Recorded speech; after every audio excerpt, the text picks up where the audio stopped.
Magandang araw! Ang ibabahagi ko ngayong araw ay tungkol sa alamat. Magbasa, makinig, matuto at magsaya. Ako si Binibining Menya. Handa na ba kayo?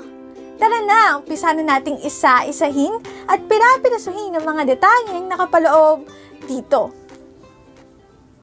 Maaari kong ibigay ang soft copy ng video na ito, mag-email ka lamang o kaya naman ay mag-message sa aking Facebook page. Ilalagay ko ang aking email sa gitnang bahagi ng video at ang Facebook page naman ay sa huling bahagi matatagpuan. Maraming salamat sa panonood! Katulad ng binanggit ko kanina, ang ibabahagi ko ngayong araw ay tungkol sa alamat.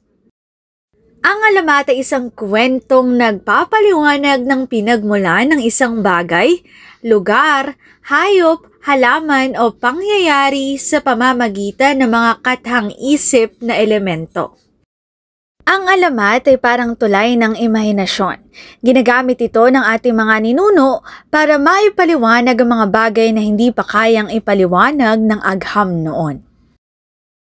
Narito ang ilang mga halimbawa ng alamat sa Pilipinas. Una, alamat ng Pinya.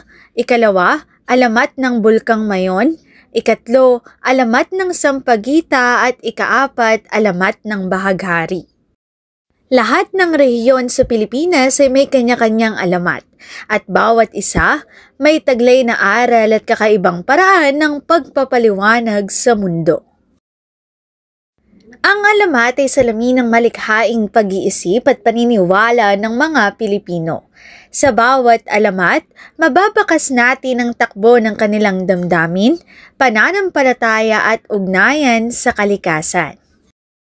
Ang mga alamat ay hindi lamang basta paliwanag, ito rin ay aral. Madalas may paalala tungkol sa kabutihan, disiplina at respeto sa kalikasan. Dito na nagtatapos ang aking pagbabahagi. Sana ay marami kayong natutuhan. Muli magbasa, makinig, matuto at magsaya. Ako si Binibining Menya. Paalam! Paalala, ang wikang Filipino ay mapagpalaya, atin natin itong gamitin, mahalin at mas paunlarin.